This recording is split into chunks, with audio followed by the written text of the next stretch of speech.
사랑하는 형제자매 여러분, 오늘 우리는 신앙의 여정 속에서 때때로 마주하게 되는 질문들 앞에 잠시 멈추어 서고자 합니다. 특히 우리 가톨릭 신자들은 성경에 관해 이야기할 때 때로는 개신교 형제자매들 앞에서 주눅이 들거나 자신감이 부족하다고 느낄 때가 있습니다. 마치 성경은 그들만의 전문 분야인 것처럼 느껴질 때도 있지요. 하지만 정말 그럴까요? 성경은 하느님께서 우리 모두에게 주신 사랑의 편지이며 그 안에는 우리 가톨릭 신앙의 보물들이 가득 숨겨져 있습니다. 오늘 우리는 그 보물 상자를 함께 열어보고자 합니다. 이 시간은 단순히 지식을 쌓는 것을 넘어 우리의 믿음을 더욱 굳건히 하고 하느님의 사랑을 더 깊이 체험하는 은총의 시간이 될 것입니다. 이 은총의 말씀을 나누기 전 잠시 하느님의 축복을 청하는 시간을 갖겠습니다. 주님, 이 영상을 보는 모든 이들에게 당신의 성령을 보내시어 당신 말씀의 깊이를 깨닫는 지혜를 주소서. 그리하여 우리의 믿음이 더욱 단단해지고 당신을 향한 사랑이 더욱 뜨거워지게 하소서. 아멘. 우리가 받은 이 은총을 주변 사람들과 함께 나누는 것 또한 하느님의 사랑을 전파하는 아름다운 방법일 것입니다. 여러분의 좋아요와 구독은 이 거룩한 복음을 더 널리 전하는 작은 선교의 실천이 될 것입니다.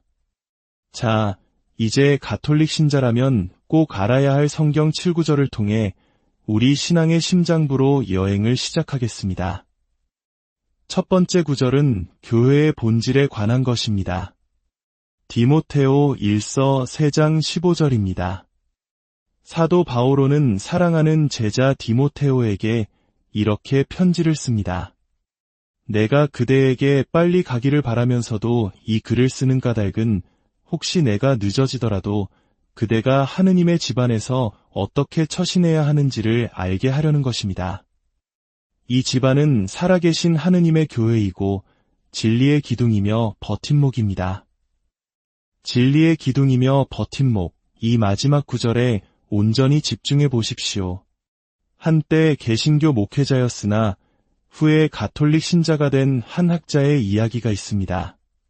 그는 평생을 성경과 함께 살아왔고 성경 전체를 수십 번이나 읽었다고 자부했습니다. 그러던 어느 날 한 가톨릭 친구가 그에게 이 구절을 짚어주었을 때 그는 마치 처음 보는 구절인 양 큰 충격을 받았다고 합니다. 왜냐하면 개신교 신학의 핵심 중 하나는 오직 성경이라는 원칙이기 때문입니다. 그들에게 진리의 기둥과 버팀목은 성경 그 자체여야 합니다. 하지만 성경은 스스로를 진리의 기둥이라 말하지 않습니다. 오히려 성경은 교회가 바로 그 진리의 기둥과 버팀목이라고 선언하고 있습니다. 이는 참으로 역설적이지 않습니까? 기둥과 버팀목이라는 단어의 의미를 생각해 봅시다. 고대 그리스 로마 시대의 기둥은 신전의 지붕처럼 거대하고 중요한 구조물의 무게를 떠받치는 핵심적인 역할을 했습니다. 아테네의 파르테논 신전을 떠올려 보십시오. 그 장엄한 지붕은 바로 수많은 기둥들이 받치고 있습니다. 즉, 교회는 진리 그 자체를 떠받들고 지지하는 존재라는 의미입니다. 버팀목은 성벽처럼 소중한 무언가를 외부의 공격으로부터 지키고 보존하는 방어벽을 뜻합니다. 즉, 교회는 진리를 수호하는 보루라는 것입니다. 만약 교회가 진리를 지탱하고 수호하는 곳이라면 진리를 알고자 하는 사람은 어디로 가야 할까요? 바로 교회로 가야 합니다. 그런데 여기서 중요한 두 가지 사실이 드러납니다. 첫째, 교회는 하나일 수밖에 없습니다. 만약 수많은 교회가 저마다 자신이 진리의 기둥이라고 주장한다면 우리는 혼란에 빠질 것입니다. 장로교, 침례교, 감리교 등 수많은 교파가 서로 다른 가르침을 전하면서 동시에 모두가 진리의 기둥이 될 수는 없습니다. 바오로 사도가 생각한 교회는 명백히 분열되지 않은 하나의 가시적인 공동체였습니다. 둘째, 교회는 눈에 보여야 합니다. 즉, 식별이 가능해야 합니다. 만약 교회가 선택받은 사람들의 보이지 않는 영적인 모임일 뿐이라면 우리는 그 교회를 어디서 찾아야 할지 알 수 없습니다.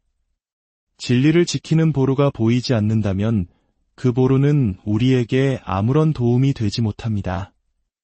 바로 이것이 가톨릭 교회가 2000년 동안 지켜온 교회론의 핵심입니다. 교회는 하나이고 거룩하며 보편되고 사도로부터 이어져 내려오는 눈으로 보고 찾아갈 수 있는 가시적인 실체입니다. 그리고 바로 그곳에서 우리는 흔들리지 않는 진리를 발견할 수 있습니다. 두 번째 구절은 성전, 즉 거룩한 전통에 관한 것입니다. 테살로니카이서 2장 15절입니다.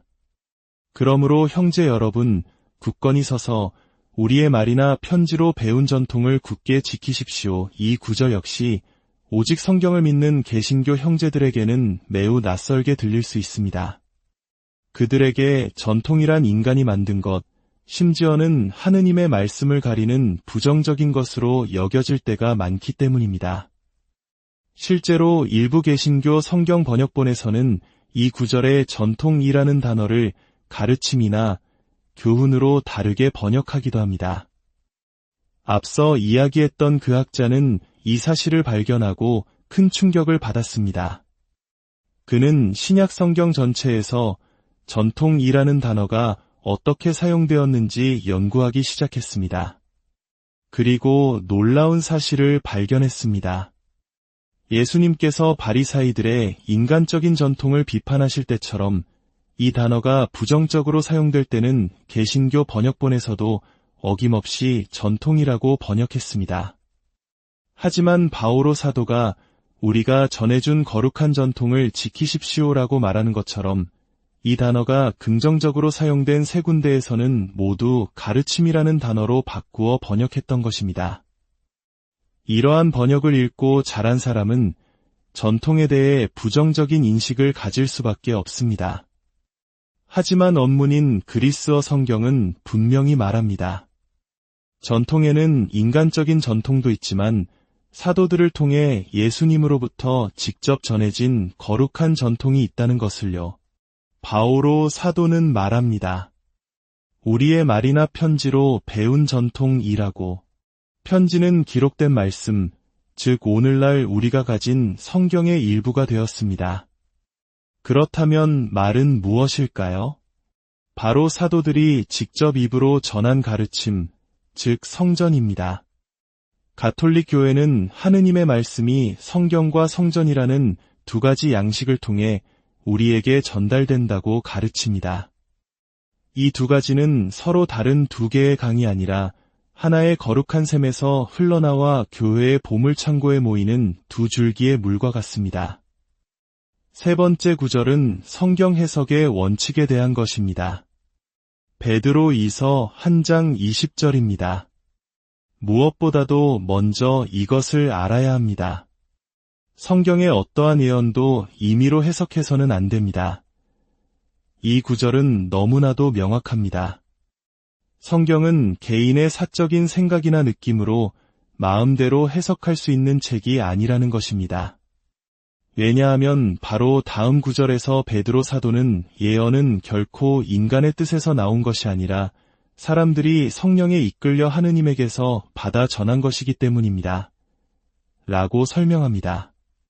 성령께서 저자들을 통해 말씀하셨듯이 우리는 성령께서 머무시는 교회를 통해 그 말씀을 올바로 이해해야 합니다. 만약 모든 사람이 각자 자신의 방식으로 성경을 해석할 수 있다면 세상에는 수만 개의 기독교가 존재하게 될 것이고 진리는 산산조각 날 것입니다. 이것이 바로 가톨릭 교회가 사도들의 후계자인 교황과 주교들이 지닌 성경 해석의 권위를 중요하게 여기는 이유입니다.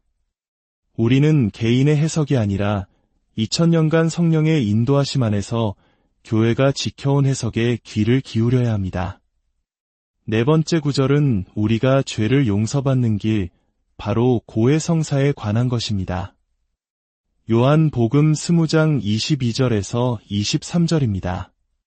부활하신 예수님께서 제자들에게 나타나시어 이렇게 말씀하십니다. 이 말씀을 하시고 그들에게 숨을 불어넣으며 이르셨다. 성령을 받아라. 너희가 누구의 죄든지 용서해주면 그가 용서를 받을 것이고 그대로 두면 그대로 남아있을 것이다. 예수님께서는 사도들에게 단순히 복음을 선포하라고만 하지 않으셨습니다. 그분은 죄를 용서하거나 그대로 둘 수 있는 구체적인 권한을 주셨습니다. 생각해 보십시오.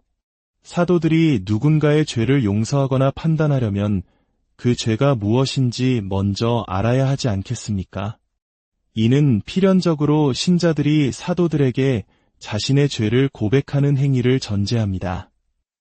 일부 개신교 신학자들은 이 구절을 사도들의 설교를 받아들이면 죄를 용서받고 거부하면 용서받지 못한다는 상징적인 의미라고 해석합니다. 하지만 본문 어디에도 설교라는 단어는 등장하지 않습니다. 이는 본문에 없는 의미를 억지로 집어넣는 주관적인 해석일 뿐입니다. 이 구절의 진정한 의미는 구약의 맥락에서 더욱 분명해집니다.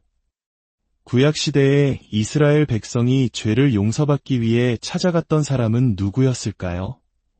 왕도, 예언자도 아니었습니다. 바로 사제였습니다. 레위기 5장을 보면 죄를 지은 사람은 사제에게 가서 자기 죄를 고백하고 사제는 그를 위해 속죄 제물을 바쳐 죄를 용서받게 했습니다. 죄의 용서는 사제직에 주어진 고유한 권한이었습니다. 이제 예수님께서는 새로운 계약의 시대에 바로 그 사제적 권한을 사도들에게 넘겨주시는 것입니다. 즉, 사도들을 신약의 사제들로 세우시는 장면입니다. 그리고 이 권한은 사도들의 후계자인 주교들과 그들을 돕는 사제들을 통해 오늘날 우리에게까지 이어져 고해성사 안에서 구체적으로 실현되고 있습니다. 5번째 구절은 교회의 어머니이신 성모 마리아에 관한 것입니다. 묵시록 12장 1절과 5절입니다. 그리고 하늘에 큰 표징이 나타났습니다. 태양을 입고 발밑에 달을 두고 머리에 12개 별로 된 관을 쓴 여인이 나타난 것입니다. 이윽고 그 여인이 아들을 낳았습니다. 그 아기는 쇠지팡이로 모든 민족들을 다스릴 분입니다. 한때 열렬한 개신교 신자였던 학자가 가톨릭 친구에게 성경 어디에 마리아를 하늘의 모후라고 부를 근거가 있느냐고 따져 물었습니다. 그는 친구가 결코 대답하지 못할 것이라고 확신했습니다. 그러나 그의 친구는 지체 없이 묵시록 12장을 펼쳤습니다. 여인은 하늘에 있습니다. 태양을 옷으로 입고 달을 밟고 있습니다. 천상의 존재입니다. 머리에는 관을 쓰고 있습니다. 관은 누가 쓰는 것입니까? 바로 여왕입니다. 이 천상의 여왕은 누구를 낳았습니까? 쇠지팡이로 모든 민족을 다스릴 아들, 즉 메시아이신 예수 그리스도입니다. 성경 전체를 통틀어 메시아이신 예수님을 낳은 여인은 단 한 분, 바로 성모 마리아뿐입니다. 이 장면은 성모님께서 바로 하늘의 모후이심을 보여주는 가장 강력하고 아름다운 성경적 근거입니다. 이는 우리 역사 속에서 왕의 어머니, 즉 데비가 지녔던 특별한 존귀함과 권위를 떠올리게 합니다. 데비는 직접 통치하지는 않지만 왕에게 가장 큰 영향을 미치는 지혜와 사랑의 원천이었습니다. 이처럼 성모님께서는 교회의 어머니이자 하늘의 모후로서 당신의 아드님이신 예수 그리스도께 우리를 이끌어주시는 분이십니다. 6번째 구절은 조금 특별한 주제, 바로 성인들의 유해, 즉 성유물에 관한 것입니다. 열왕기 하권 13장 21절입니다. 어떤 사람들이 죽은 이를 묻다가 그 습격대를 보고서는 그 죽은 이를 엘리사의 무덤에 던지고 가버렸다. 그런데 그 사람이 엘리사의 뼈에 닿자 다시 살아나 제 발로 일어섰다. 이 이야기는 너무나도 놀랍습니다. 죽은 사람이 위대한 예언자 엘리사의 뼈에 닿자 다시 살아났다는 것입니다. 이는 하느님께서 물질적인 매개체를 통해 당신의 초자연적인 능력을 드러내실 수 있음을 분명히 보여줍니다. 하느님께서는 당신이 사랑하셨던 성인에 남겨진 육신을 통해 기적을 행하신 것입니다. 가톨릭 교회가 성유물을 공경하는 것은 유물 자체를 숭배하는 것이 결코 아닙니다. 우리는 성인의 삶을 통해 드러난 하느님의 위대하심을 찬미하고 그 성인의 전구를 통해 하느님의 은총을 구하는 것입니다. 이는 신약 성경에서도 발견됩니다. 사도행전 19장을 보면 사람들이 바오로 사도의 몸에 닿았던 수건이나 앞치마를 가져다가 병자들에게 대기만 해도 병이 낫고 악령이 떠나갔다고 기록되어 있습니다. 하느님의 권능은 시간과 공간, 그리고 물질의 한계를 뛰어넘습니다. 이것이 바로 우리가 성유물을 통해 하느님의 신비로운 현존을 느끼고 그분의 은총을 청하는 이유입니다. 마지막 7번째 구절은 성체성사에 관한 것으로 요한복음 6장 53절에서 55절입니다. 예수님께서 말씀하십니다. 내가 진실로 진실로 너희에게 말한다. 사람의 아들의 살을 먹지 않고 그의 피를 마시지 않으면 너희는 생명을 얻지 못한다.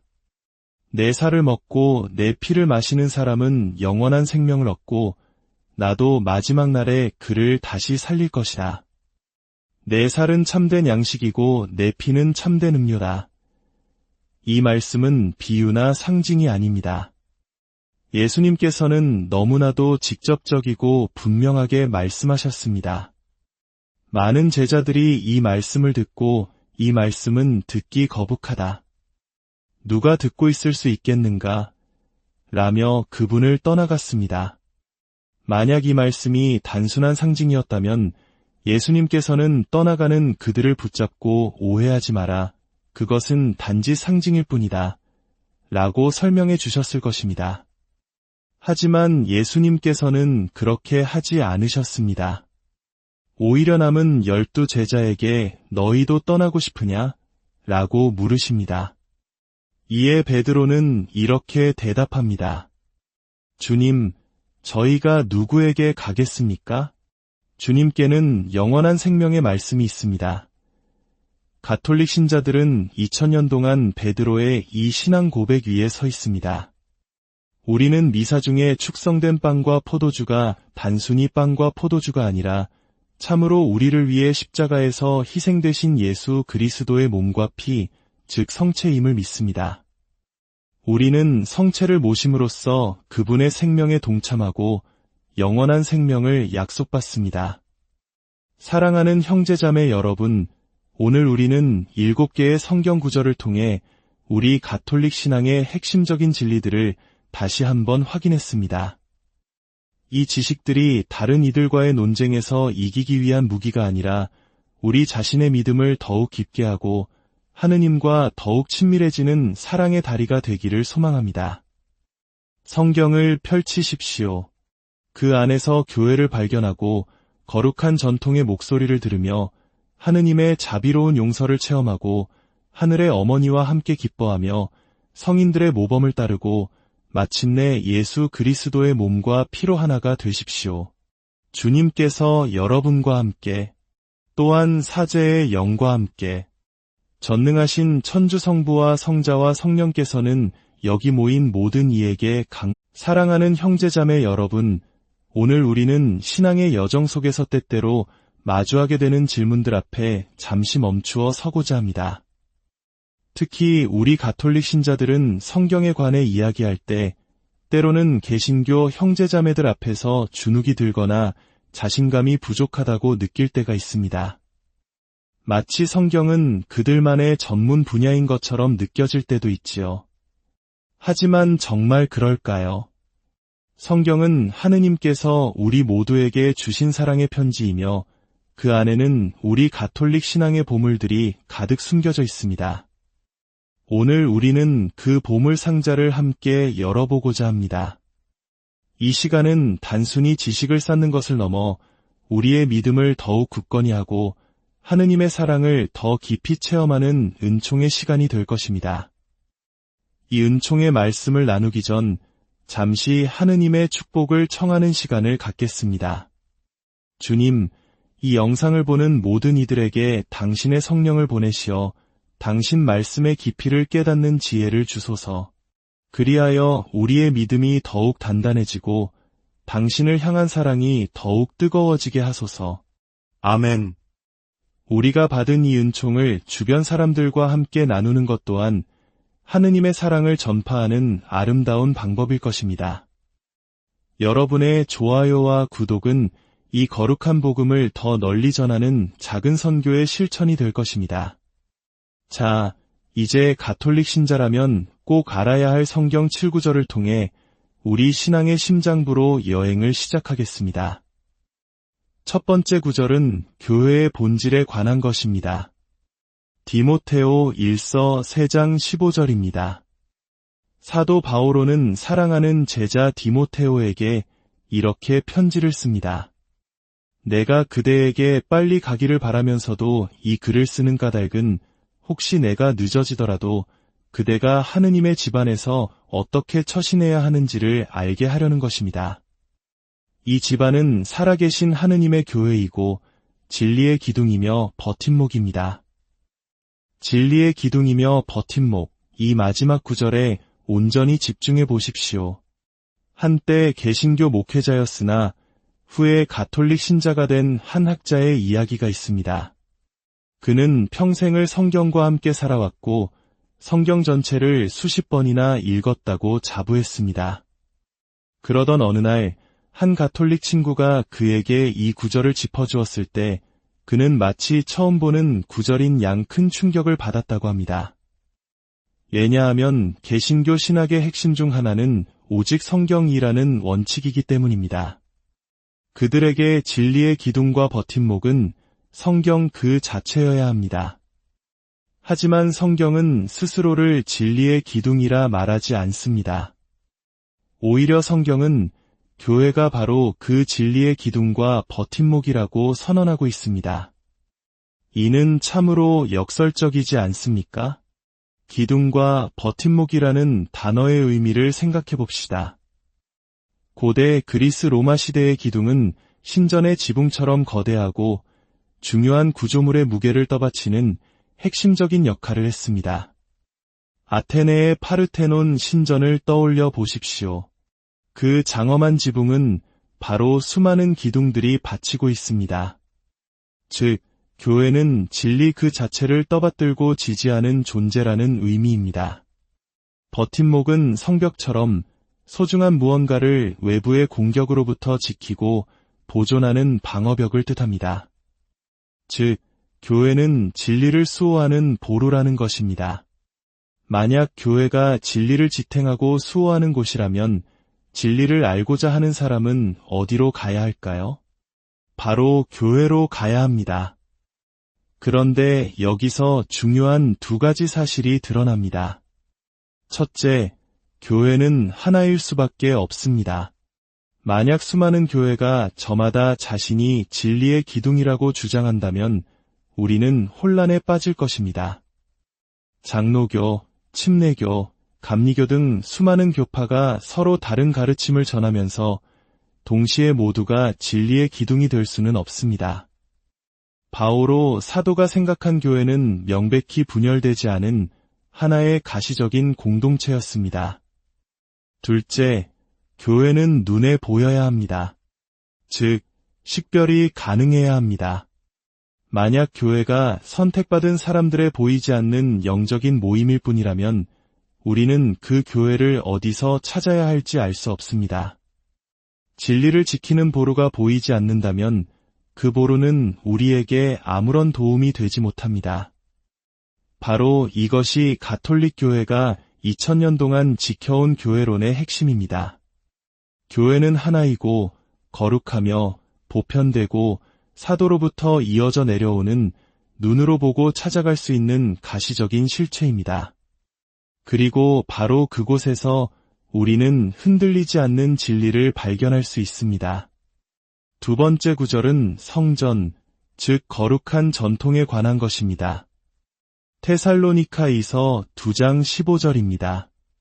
그러므로 형제 여러분, 굳건히 서서 우리의 말이나 편지로 배운 전통을 굳게 지키십시오. 이 구절 역시 오직 성경을 믿는 개신교 형제들에게는 매우 낯설게 들릴 수 있습니다. 그들에게 전통이란 인간이 만든 것, 심지어는 하느님의 말씀을 가리는 부정적인 것으로 여겨질 때가 많기 때문입니다. 실제로 일부 개신교 성경 번역본에서는 이 구절의 전통이라는 단어를 가르침이나 교훈으로 다르게 번역하기도 합니다. 앞서 이야기했던 그 학자는 이 사실을 발견하고 큰 충격을 받았습니다. 그는 신약 성경 전체에서 전통이라는 단어가 어떻게 사용되었는지 연구하기 시작했습니다. 그리고 놀라운 사실을 발견했습니다. 예수님께서 바리사이들의 인간적인 전통을 비판하실 때처럼 이 단어가 부정적으로 사용될 때는 개신교 번역본에서도 어김없이 전통이라고 번역했습니다.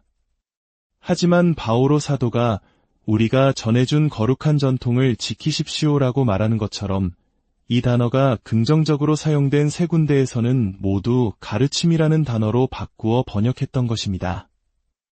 이러한 번역을 읽고 자란 사람은 전통에 대해 부정적인 인식을 가질 수밖에 없습니다. 하지만 원문인 그리스어 성경은 분명히 말합니다. 전통에는 인간적인 전통도 있지만 사도들을 통해 예수님으로부터 직접 전해진 거룩한 전통이 있다는 것을요. 바오로 사도는 말합니다. 우리의 말이나 편지로 배운 전통이라고. 편지는 기록된 말씀, 즉 오늘날 우리가 가진 성경의 일부가 되었습니다. 그렇다면 말은 무엇일까요? 바로 사도들이 직접 입으로 전한 가르침, 즉 성전입니다. 가톨릭 교회는 하느님의 말씀이 성경과 성전이라는 두 가지 양식을 통해 우리에게 전달된다고 가르칩니다. 이 두 가지는 서로 다른 두 개의 강이 아니라 하나의 거룩한 샘에서 흘러나와 교회의 보물창고에 모이는 두 줄기의 물과 같습니다. 세 번째 구절은 성경 해석의 원칙에 대한 것입니다. 베드로 2서 1장 20절입니다. 무엇보다도 먼저 이것을 알아야 합니다. 성경의 어떠한 예언도 임의로 해석해서는 안 됩니다. 이 구절은 너무나도 명확합니다. 성경은 개인의 사적인 생각이나 느낌으로 마음대로 해석할 수 있는 책이 아니라는 것입니다. 왜냐하면 바로 다음 구절에서 베드로 사도는 예언은 결코 인간의 뜻에서 나온 것이 아니라 사람들이 성령에 이끌려 하느님에게서 받아 전한 것이기 때문입니다. 라고 설명합니다. 성령께서 저자들을 통해 말씀하셨듯이 우리는 성령께서 머무시는 교회를 통해 그 말씀을 올바로 이해해야 합니다. 만약 모든 사람이 각자 자신의 방식으로 성경을 해석할 수 있다면 세상에는 수만 개의 기독교가 존재하게 될 것이고 진리는 산산조각 날 것입니다. 이것이 바로 가톨릭 교회가 사도들의 후계자인 교황과 주교들이 지닌 성경 해석의 권위를 중요하게 여기는 이유입니다. 우리는 개인의 해석이 아니라 2000년간 성령의 인도하심 안에서 교회가 지켜온 해석에 귀를 기울여야 합니다. 네 번째 구절은 우리가 죄를 용서받는 길, 바로 고해성사에 관한 것입니다. 요한복음 20장 22절에서 23절입니다. 부활하신 예수님께서 제자들에게 나타나시어 이렇게 말씀하십니다. 이 말씀을 하시고 그들에게 숨을 불어넣으며 이르셨다. 성령을 받아라. 너희가 누구의 죄든지 용서해주면 그가 용서를 받을 것이고 그대로 두면 그대로 남아있을 것이다. 예수님께서는 사도들에게 단순히 복음을 선포하라고만 하지 않으셨습니다. 그분은 죄를 용서하거나 그대로 둘 수 있는 구체적인 권한을 주셨습니다. 생각해 보십시오. 사도들이 누군가의 죄를 용서하거나 판단하려면 그 죄가 무엇인지 먼저 알아야 하지 않겠습니까? 이는 필연적으로 신자들이 사도들에게 자신의 죄를 고백하는 행위를 전제합니다. 일부 개신교 신학자들은 이 구절을 사도들의 설교를 받아들이면 죄를 용서받고 거부하면 용서받지 못한다는 상징적인 의미라고 해석합니다. 하지만 본문 어디에도 설교라는 단어는 등장하지 않습니다. 이는 본문에 없는 의미를 억지로 집어넣는 주관적인 해석일 뿐입니다. 이 구절의 진정한 의미는 구약의 맥락에서 더욱 분명해집니다. 구약시대에 이스라엘 백성이 죄를 용서받기 위해 찾아갔던 사람은 누구였을까요? 왕도, 예언자도 아니었습니다. 바로 사제였습니다. 레위기 5장을 보면 죄를 지은 사람은 사제에게 가서 자기 죄를 고백하고 사제는 그를 위해 속죄 제물을 바쳐 죄를 용서받게 했습니다. 죄의 용서는 사제직에 주어진 고유한 권한이었습니다. 이제 예수님께서는 새로운 계약의 시대에 바로 그 사제적 권한을 사도들에게 넘겨주시는 것입니다. 즉, 사도들을 신약의 사제들로 세우시는 장면입니다. 그리고 이 권한은 사도들의 후계자인 주교들과 그들을 돕는 사제들을 통해 오늘날 우리에게까지 이어져 고해성사 안에서 구체적으로 실현되고 있습니다. 5번째 구절은 교회의 어머니이신 성모 마리아에 관한 것입니다. 묵시록 12장 1절과 5절입니다. 그리고 하늘에 큰 표징이 나타났습니다. 태양을 입고 발밑에 달을 두고 머리에 12개 별로 된 관을 쓴 여인이 나타난 것입니다. 이윽고 그 여인이 아들을 낳았습니다. 그 아기는 쇠지팡이로 모든 민족들을 다스릴 분입니다. 한때 열렬한 개신교 신자였던 학자가 가톨릭 친구에게 성경 어디에 마리아를 하늘의 모후라고 부를 근거가 있느냐고 따져 물었습니다. 그는 친구가 결코 대답하지 못할 것이라고 확신했습니다. 그러나 그의 친구는 지체 없이 묵시록 12장을 펼쳤습니다. 여인은 하늘에 있습니다. 태양을 옷으로 입고 달을 밟고 있습니다.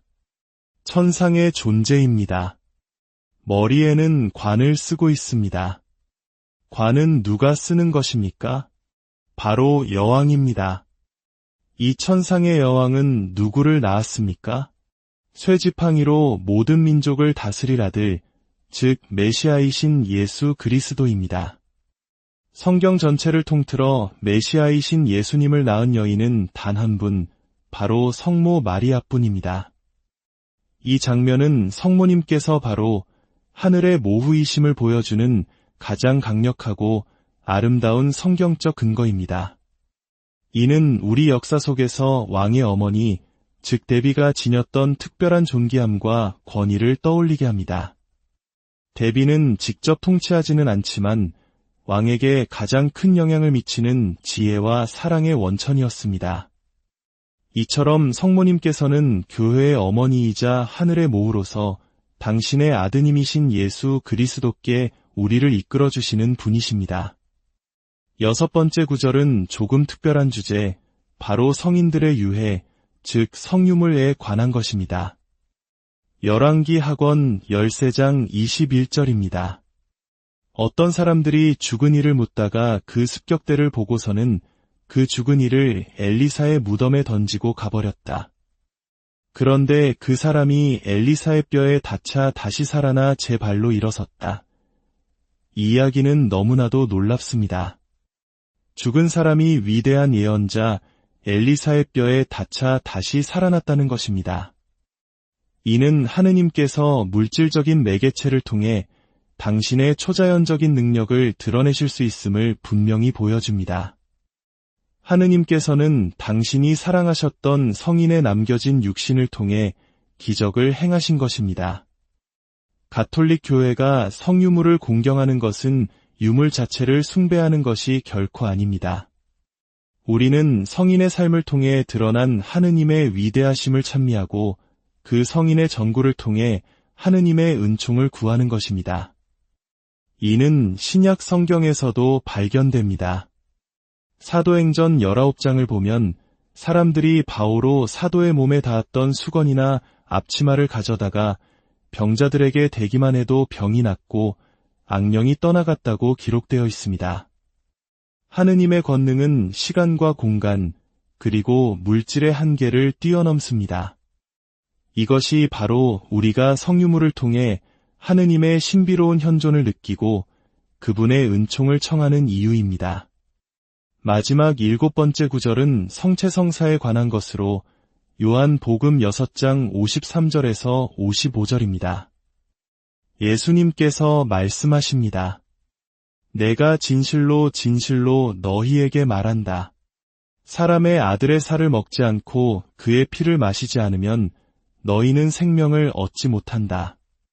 내 살을 먹고 내 피를 마시는 사람은 영원한 생명을 얻고 나도 마지막 날에 그를 다시 살릴 것이다. 내 살은 참된 양식이고 내 피는 참된 음료다.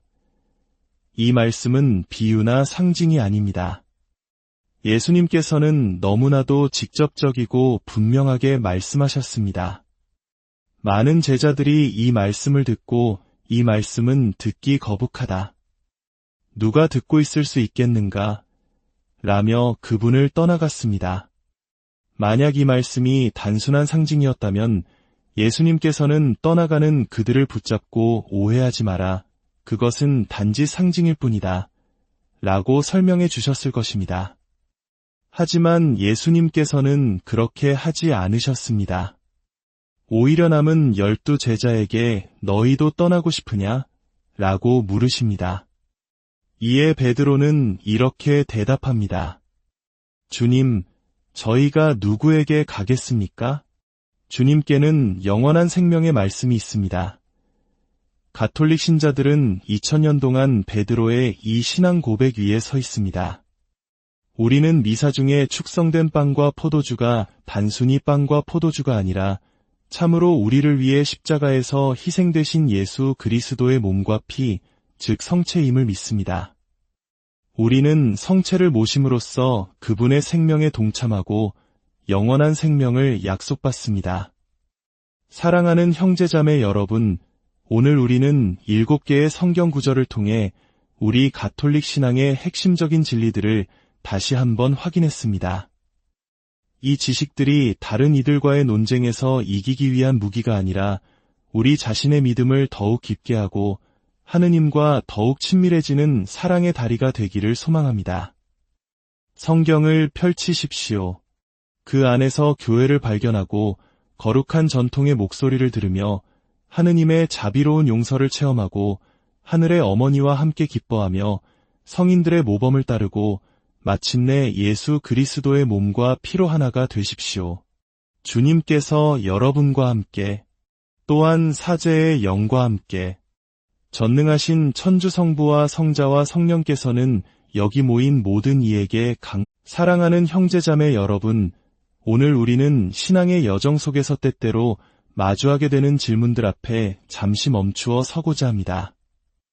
특히 우리 가톨릭 신자들은 성경에 관해 이야기할 때 때로는 개신교 형제자매들 앞에서 주눅이 들거나 자신감이 부족하다고 느낄 때가 있습니다. 마치 성경은 그들만의 전문 분야인 것처럼 느껴질 때도 있지요. 하지만 정말 그럴까요? 성경은 하느님께서 우리 모두에게 주신 사랑의 편지이며 그 안에는 우리 가톨릭 신앙의 보물들이 가득 숨겨져 있습니다. 오늘 우리는 그 보물 상자를 함께 열어보고자 합니다. 이 시간은 단순히 지식을 쌓는 것을 넘어 우리의 믿음을 더욱 굳건히 하고 하느님의 사랑을 더 깊이 체험하는 은총의 시간이 될 것입니다. 이 은총의 말씀을 나누기 전 잠시 하느님의 축복을 청하는 시간을 갖겠습니다. 주님, 이 영상을 보는 모든 이들에게 당신의 성령을 보내시어 당신 말씀의 깊이를 깨닫는 지혜를 주소서. 그리하여 우리의 믿음이 더욱 단단해지고 당신을 향한 사랑이 더욱 뜨거워지게 하소서. 아멘. 우리가 받은 이 은총을 주변 사람들과 함께 나누는 것 또한 하느님의 사랑을 전파하는 아름다운 방법일 것입니다. 여러분의 좋아요와 구독은 이 거룩한 복음을 더 널리 전하는 작은 선교의 실천이 될 것입니다. 자, 이제 가톨릭 신자라면 꼭 알아야 할 성경 7구절을 통해 우리 신앙의 심장부로 여행을 시작하겠습니다. 첫 번째 구절은 교회의 본질에 관한 것입니다. 디모테오 1서 3장 15절입니다. 사도 바오로는 사랑하는 제자 디모테오에게 이렇게 편지를 씁니다. 내가 그대에게 빨리 가기를 바라면서도 이 글을 쓰는 까닭은 혹시 내가 늦어지더라도 그대가 하느님의 집안에서 어떻게 처신해야 하는지를 알게 하려는 것입니다. 이 집안은 살아계신 하느님의 교회이고 진리의 기둥이며 버팀목입니다. 진리의 기둥이며 버팀목, 이 마지막 구절에 온전히 집중해 보십시오. 한때 개신교 목회자였으나 후에 가톨릭 신자가 된 한 학자의 이야기가 있습니다. 그는 평생을 성경과 함께 살아왔고 성경 전체를 수십 번이나 읽었다고 자부했습니다. 그러던 어느 날 한 가톨릭 친구가 그에게 이 구절을 짚어주었을 때 그는 마치 처음 보는 구절인 양 큰 충격을 받았다고 합니다. 왜냐하면 개신교 신학의 핵심 중 하나는 오직 성경이라는 원칙이기 때문입니다. 그들에게 진리의 기둥과 버팀목은 성경 그 자체여야 합니다. 하지만 성경은 스스로를 진리의 기둥이라 말하지 않습니다. 오히려 성경은 교회가 바로 그 진리의 기둥과 버팀목이라고 선언하고 있습니다. 이는 참으로 역설적이지 않습니까? 기둥과 버팀목이라는 단어의 의미를 생각해 봅시다.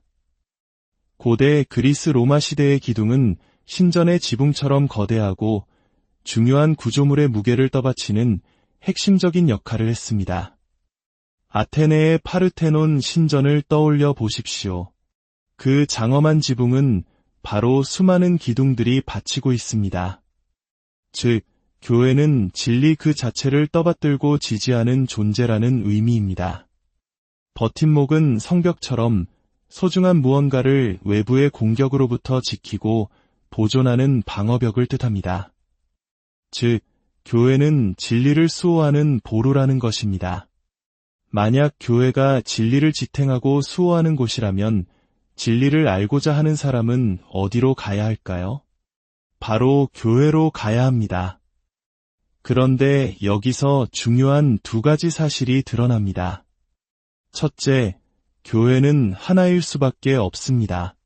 만약 수많은 교회가 저마다 자신이 진리의 기둥이라고 주장한다면 우리는 혼란에 빠질 것입니다. 장로교, 침례교, 감리교 등 수많은 교파가 서로 다른 가르침을 전하면서 동시에 모두가 진리의 기둥이 될 수는 없습니다. 바오로 사도가 생각한 교회는 명백히 분열되지 않은 하나의 가시적인 공동체였습니다. 둘째, 교회는 눈에 보여야 합니다. 즉, 식별이 가능해야 합니다. 만약 교회가 선택받은 사람들의 보이지 않는 영적인 모임일 뿐이라면 우리는 그 교회를 어디서 찾아야 할지 알 수 없습니다. 진리를 지키는 보루가 보이지 않는다면 그 보루는 우리에게 아무런 도움이 되지 못합니다. 바로 이것이 가톨릭 교회가 2000년 동안 지켜온 교회론의 핵심입니다. 교회는 하나이고 거룩하며 보편되고 사도로부터 이어져 내려오는 눈으로 보고 찾아갈 수 있는 가시적인 실체입니다. 그리고 바로 그곳에서 우리는 흔들리지 않는 진리를 발견할 수 있습니다.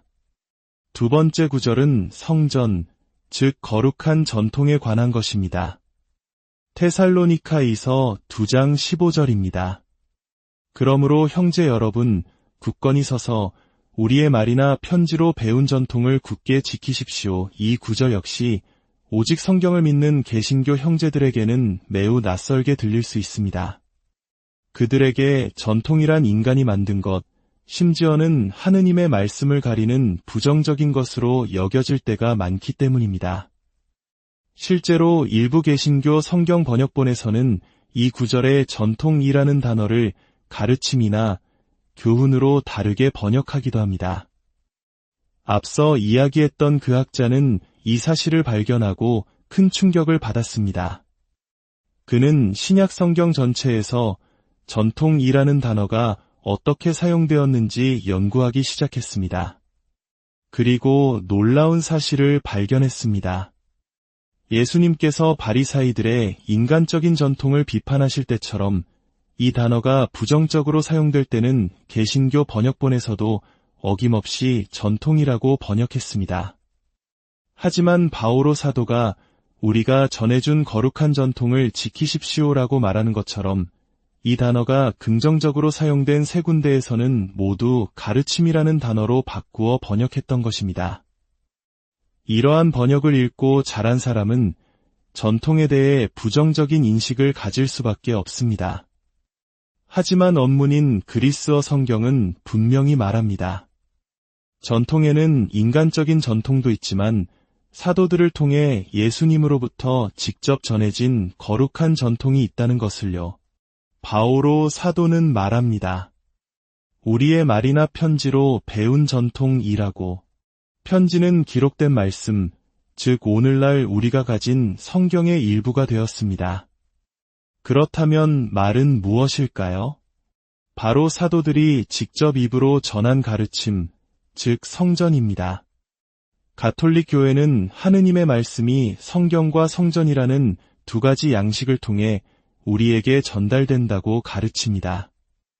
이 두 가지는 서로 다른 두 개의 강이 아니라 하나의 거룩한 샘에서 흘러나와 교회의 보물창고에 모이는 두 줄기의 물과 같습니다. 세 번째 구절은 성경 해석의 원칙에 대한 것입니다. 베드로 2서 1장 20절입니다.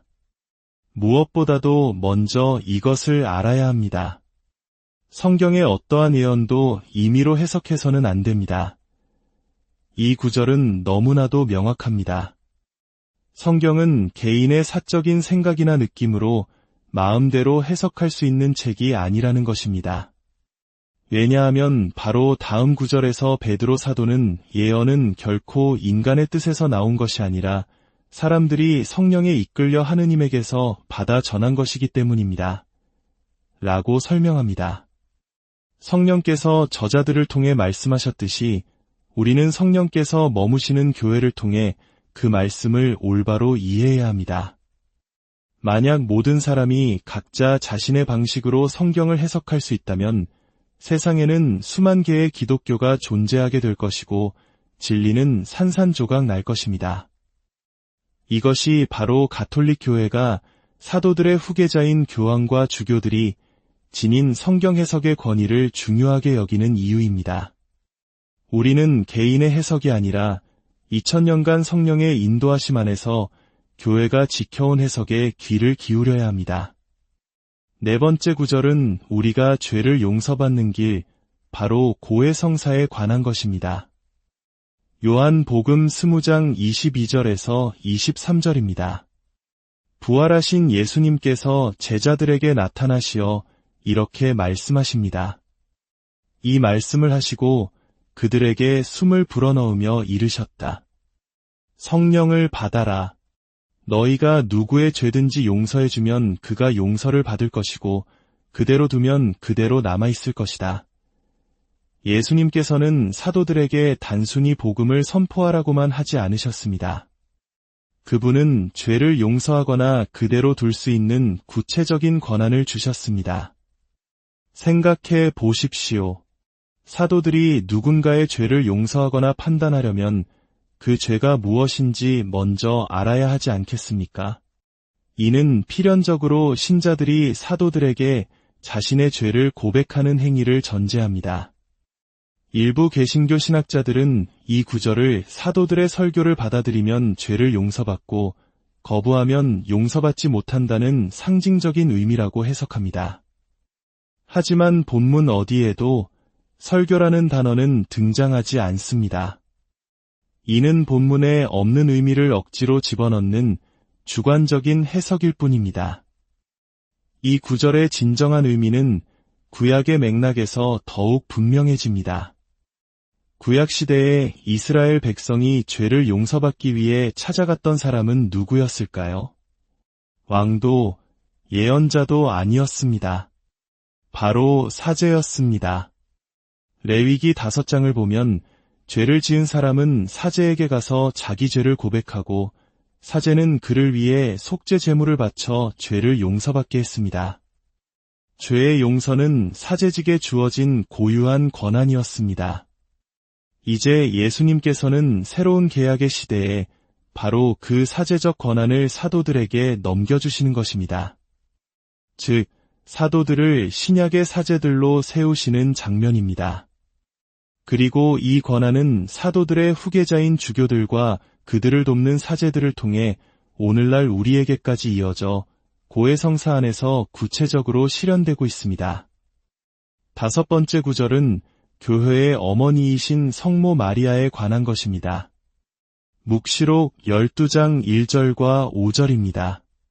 그리고 하늘에 큰 표징이 나타났습니다. 태양을 입고 발밑에 달을 두고 머리에 12개 별로 된 관을 쓴 여인이 나타난 것입니다. 이윽고 그 여인이 아들을 낳았습니다. 그 아기는 쇠지팡이로 모든 민족들을 다스릴 분입니다. 한때 열렬한 개신교 신자였던 학자가 가톨릭 친구에게 성경 어디에 마리아를 하늘의 모후라고 부를 근거가 있느냐고 따져 물었습니다. 그는 친구가 결코 대답하지 못할 것이라고 확신했습니다. 그러나 그의 친구는 지체 없이 묵시록 12장을 펼쳤습니다. 여인은 하늘에 있습니다. 태양을 옷으로 입고 달을 밟고 있습니다. 천상의 존재입니다. 머리에는 관을 쓰고 있습니다. 관은 누가 쓰는 것입니까? 바로 여왕입니다. 이 천상의 여왕은 누구를 낳았습니까? 쇠지팡이로 모든 민족을 다스릴 아들, 즉 메시아이신 예수 그리스도입니다. 성경 전체를 통틀어 메시아이신 예수님을 낳은 여인은 단 한 분, 바로 성모 마리아뿐입니다. 이 장면은 성모님께서 바로 하늘의 모후이심을 보여주는 가장 강력하고 아름다운 성경적 근거입니다. 이는 우리 역사 속에서 왕의 어머니, 즉 데비가 지녔던 특별한 존귀함과 권위를 떠올리게 합니다. 데비는 직접 통치하지는 않지만 왕에게 가장 큰 영향을 미치는 지혜와 사랑의 원천이었습니다. 이처럼 성모님께서는 교회의 어머니이자 하늘의 모후로서 당신의 아드님이신 예수 그리스도께 우리를 이끌어주시는 분이십니다. 6번째 구절은 조금 특별한 주제, 바로 성인들의 유해, 즉 성유물에 관한 것입니다. 열왕기 하권 13장 21절입니다. 어떤 사람들이 죽은 이를 묻다가 그 습격대를 보고서는 그 죽은 이를 엘리사의 무덤에 던지고 가버렸다. 그런데 그 사람이 엘리사의 뼈에 닿자 다시 살아나 제 발로 일어섰다. 이 이야기는 너무나도 놀랍습니다. 죽은 사람이 위대한 예언자 엘리사의 뼈에 닿자 다시 살아났다는 것입니다. 이는 하느님께서 물질적인 매개체를 통해 당신의 초자연적인 능력을 드러내실 수 있음을 분명히 보여줍니다. 하느님께서는 당신이 사랑하셨던 성인에 남겨진 육신을 통해 기적을 행하신 것입니다. 가톨릭 교회가 성유물을 공경하는 것은 유물 자체를 숭배하는 것이 결코 아닙니다.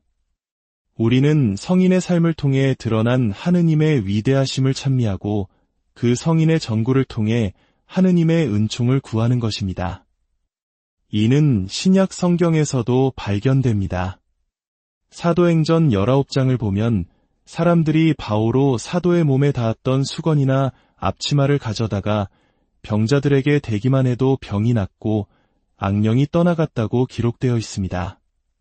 하느님의 권능은 시간과 공간, 그리고 물질의 한계를 뛰어넘습니다. 이것이 바로 우리가 성유물을 통해 하느님의 신비로운 현존을 느끼고 그분의 은총을 청하는 이유입니다. 마지막 7번째 구절은 성체성사에 관한 것으로 요한 복음 6장 53절에서 55절입니다. 예수님께서 말씀하십니다. 내가 진실로 진실로 너희에게 말한다.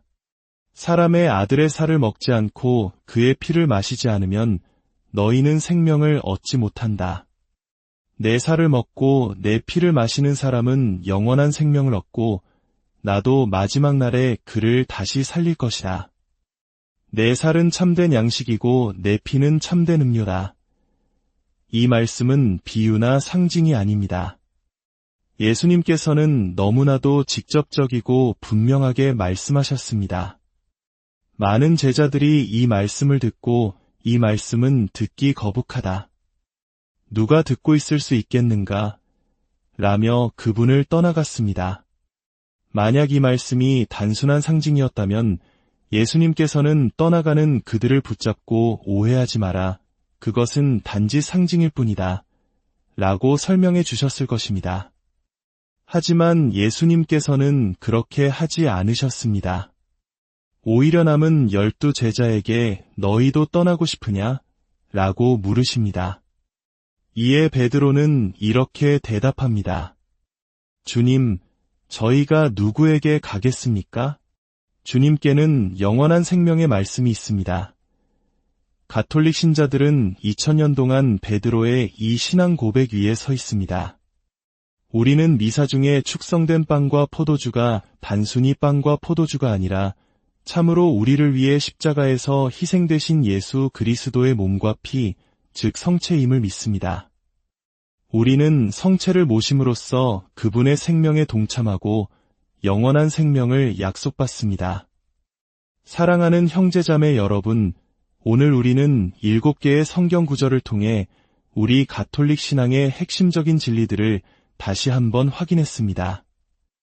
이 지식들이 다른 이들과의 논쟁에서 이기기 위한 무기가 아니라 우리 자신의 믿음을 더욱 깊게 하고 하느님과 더욱 친밀해지는 사랑의 다리가 되기를 소망합니다. 성경을 펼치십시오. 그 안에서 교회를 발견하고 거룩한 전통의 목소리를 들으며 하느님의 자비로운 용서를 체험하고 하늘의 어머니와 함께 기뻐하며 성인들의 모범을 따르고 마침내 예수 그리스도의 몸과 피로 하나가 되십시오. 주님께서 여러분과 함께 또한 사제의 영과 함께 전능하신 천주 성부와 성자와 성령께서는 여기 모인 모든 이에게 사랑하는 형제자매 여러분, 오늘 우리는 신앙의 여정 속에서 때때로 마주하게 되는 질문들 앞에 잠시 멈추어 서고자 합니다. 특히 우리 가톨릭 신자들은 성경에 관해 이야기할 때 때로는 개신교 형제자매들 앞에서 주눅이 들거나 자신감이 부족하다고 느낄 때가 있습니다. 마치 성경은 그들만의 전문 분야인 것처럼 느껴질 때도 있지요. 하지만 정말 그럴까요? 성경은 하느님께서 우리 모두에게 주신 사랑의 편지이며 그 안에는 우리 가톨릭 신앙의 보물들이 가득 숨겨져 있습니다. 오늘 우리는 그 보물 상자를 함께 열어보고자 합니다. 이 시간은 단순히 지식을 쌓는 것을 넘어 우리의 믿음을 더욱 굳건히 하고 하느님의 사랑을 더 깊이 체험하는 은총의 시간이 될 것입니다. 이 은총의 말씀을 나누기 전 잠시 하느님의 축복을 청하는 시간을 갖겠습니다. 주님, 이 영상을 보는 모든 이들에게 당신의 성령을 보내시어 당신 말씀의 깊이를 깨닫는 지혜를 주소서. 그리하여 우리의 믿음이 더욱 단단해지고 당신을 향한 사랑이 더욱 뜨거워지게 하소서.